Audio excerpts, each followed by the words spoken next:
Next, the relationship between knowledge and intelligence. अब कुछ relation ऐसे आते हैं कि जो हमारे नॉलेज तो होता है लेकिन इंटेलिजेंस बेसिस के बीच में अगर रिलेशन करना हो हम किस तरीके से रिलेट करेंगे। तो फर्स्ट पॉइंट है knowledge of real world play a vital role in intelligence and the sum of creating artificial intelligence। ठीक है, अब ये क्या होता है कि हमें जो रियल वर्ल्ड की बात करें तो हमें नॉलेज है। अब अगर हमें कोई ऐसा इंटेलिजेंस नॉलेज या ऐसा क्रिएशन करना है या अगर हम जैसे कि चल ही रहा है कि किसी ने सोचा होगा, थिंक किया होगा, देन उसे डेवलप किया होगा, तब जाके वो रोबो बनाया होगा।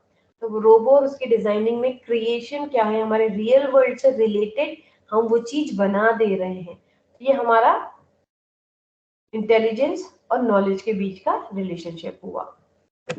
Knowledge play an important role in demonstrating intelligent behavior in AI agent। तो बेसिकली नॉलेज का जो रोल होता है या प्ले होता है वो बहुत इंपॉर्टेंट फॉर्म में होता है क्योंकि वो इंटेलिजेंट बिहेवियर को एआई में जनरेट करता है या पूरी तरीके से डेवलप करता है। अगर आपको नॉलेज नहीं होगा तो आप हूबहू मतलब ये कह सकते हैं ना ह्यूमन जैसा रोबो आप बनाएं, तो आपको नॉलेज नहीं होगा तो आप कैसे डेवलप करेंगे या उसे स्टैब्लिश कराएंगे। An agent is only able to accurately act on some input when he has some knowledge or experience about the input। यहाँ पे जो एजेंट है दैट मीन्स वो मिनी रोबो है जो भी आप डिजाइन कर रहे हैं या जो ऑब्जेक्ट बना रहे हैं उस ऑब्जेक्ट पे ये होगा कि उसे उसके बारे में यानी जो भी इनपुट दिया है उस इनपुट के बारे में कुछ इंफॉर्मेशन हो।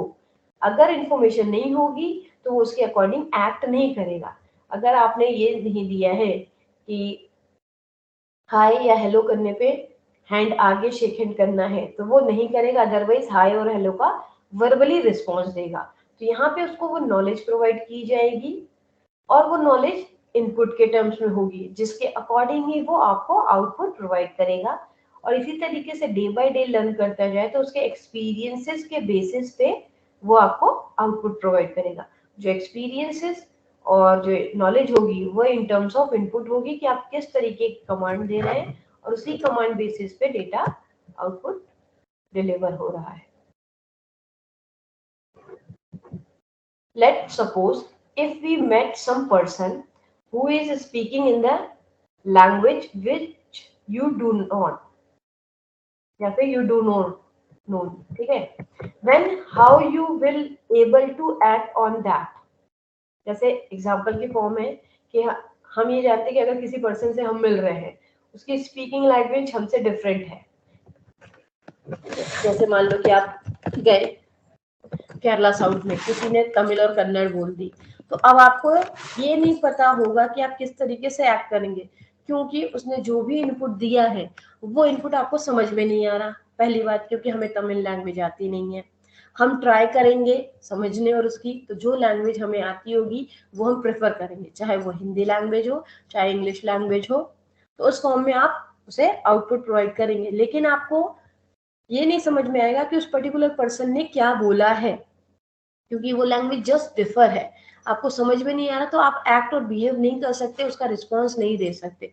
इसीलिए आपको क्या होता है कि वो जो नॉलेज होता है, जो इंटेलिजेंस और नॉलेज के बीच में रिलेशन डेवलप करता है कि आपको पता हो, इनकेस उस पर्सन को इंग्लिश आती होगी तो वो इंग्लिश में रिस्पॉन्स करेगा, इनकेस उस पर्सन को हिंदी आती होगी तो हिंदी में रिस्पॉन्स करेगा। अगर उसे हिंदी इंग्लिश ना आके अनदर टाइप की लैंग्वेज आती है, मराठी गुजराती, तो उसमें अगर उसने मराठी गुजराती में रिप्लाई दिया तो आप ये देखेंगे कि क्या आप एबल हैं उसको समझने में। जैसे मराठी पंजाबी हमें समझ में आता है तो हम उस तरीके से एक्ट करते हैं, जो हमसे कुछ कहे तो उसका रिस्पॉन्स देते हैं। तो इसीलिए कि अगर हम सपोज करें कि किसी ऐसे पर्सन से मिलते हैं जिसकी स्पीकिंग लैंग्वेज डिफर है, जो हम अंडरस्टैंडेबल नहीं होती है, तो हमें ये नहीं पता होता कि हम किस फॉर्म में एक्ट करेंगे। The same thing apply to intelligence behavior of the agent। Same ऐसे ही कॉन्सेप्ट अप्लाई होता है कि अगर हमने कोई मॉडल डिजाइन किया है, जब उसमें हमने ऐसा कोई इनपुट प्रोवाइड ही नहीं किया है तो वो किस तरीके से एक्ट करेगा। तो तो इसीलिए हमें डिफरेंट काइंड्स ऑफ लैंग्वेज पहले से ही इनबिल्ड करना होता है कि वो हर एक्शन को अच्छे से समझ पाए और उसके अकॉर्डिंग ही एक्ट कर पाए या बिहेव कर पाए रोल मॉडल की तरह, मतलब उस पर्टिकुलर रोल की तरह. As we can see in behavior diagram, there is a one decision maker which act by sensing the environment and using knowledge. But if the knowledge part will not present, then it can display intelligent behavior. ठीक है, अगर हम इसमें देखें कि अगर हमारे पास ऐसा डायग्राम है, जैसे कि डायग्राम नीचे ही शो हो रहा है कि अगर हमारे पास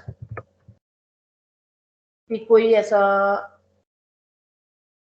पर्सन है या एनवायरमेंटल सेंसिंग के बेस में कि अगर आपको इसके पास नॉलेज लेवल नहीं है तो वहां पे आप अपनी इंटेलिजेंस को एक्ट कर सकते हैं कि माना इसके बारे में नहीं है लेकिन हम समझ चुके हैं कि किस फॉर्म में हमें रिप्रेजेंट करना है, तो वहां पे हमारा इंटेलिजेंट बिहेवियर एक्ट करेगा. जैसे ये डायग्राम को ही देखें,